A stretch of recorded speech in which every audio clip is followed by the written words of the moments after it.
Otro punto que es interesante, si les interesa, yo he construido 3 casas.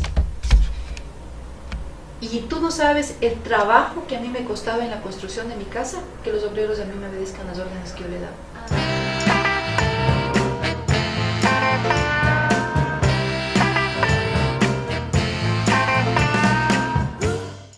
Era prácticamente imposible.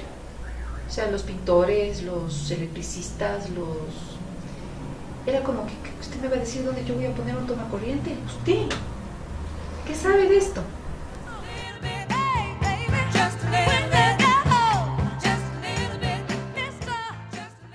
Usted decía que todo lo contrario. MIT tiene una política de admisión por la cual al menos un 30% de la admisión tiene que ser de mujeres, otro 30% de extranjeros. Entonces, en realidad, desde ese punto de vista, tienes un nicho como mujer para poder entrar simple y llanamente por el género. Evidentemente, tienes que cumplir con todas las otras, con todos los otros requisitos. Tienes que tener una aplicación X, tienes que tener un GMAT con una nota mínima, etcétera. Pero tienes ya ahí un privilegio porque ellos tienen que cumplir con una cuota de que 30% de sus estudiantes sean mujeres y 30% sean extranjeros. Así que no sentí yo nunca ningún tipo de discriminación, ni a la entrada, ni durante mi estadía en MIT. En MIT ocurría lo que generalmente ocurre en todo el mundo. Habían carreras en donde había más mujeres y carreras con menos mujeres. Yo, por ejemplo, estaba en finanzas, que era donde había una minoría de mujeres. Entonces sí había ahí un tratamiento especial. Incluso la gente que estábamos en finanzas teníamos un código, que teníamos que seguir un código especial en las entrevistas de trabajo, por ejemplo, mientras las otras carreras podían vestirse, mientras sea profesionalmente, de cualquier manera. Si tú ibas a una entrevista de trabajo para el mundo de finanzas, tenías que ir exclusivamente con terno sastre negro, ¿no? O sea, tenías que parecerte al hombre lo más posible. Eso sí te puedo decir que había, pero era más por área o por carrera que por espacio. Pero claro, el decirte a la mujer solo puede venir con un traje negro, no azul, no café, no rojo, no rosado, no nada, negro, es porque usted está entrando a un mundo de hombres y más vale que parezca lo más hombre que pueda.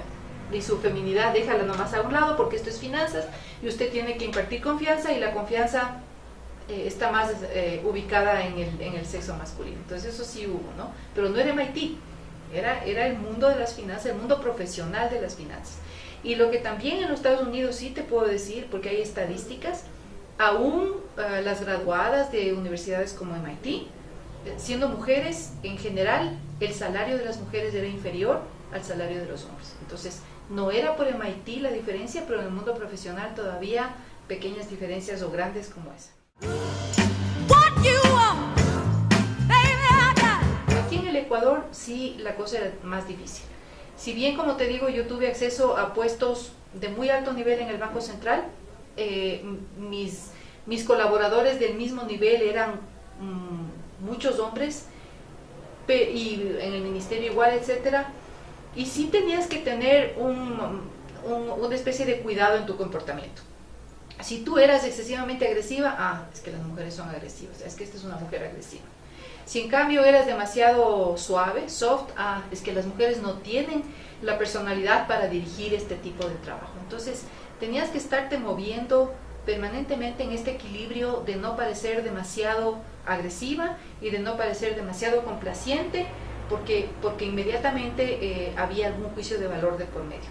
Eso los hombres no lo sienten, los hombres son lo que son, y si el hombre es agresivo, pues qué bien, es hombre, ¿no es cierto? Y es agresivo. Las mujeres permanentemente, y aún ahora, nos tenemos que estar moviendo en esa dicotomía, de ser firmes sin ser agresivas, de ser complacientes sin ser demasiado coquetas. Entonces hay que estar cuidando el espacio en el que te mueves muchísimo. En el Banco Central y en otras instituciones, por ejemplo, hay muchas mujeres que no aceptan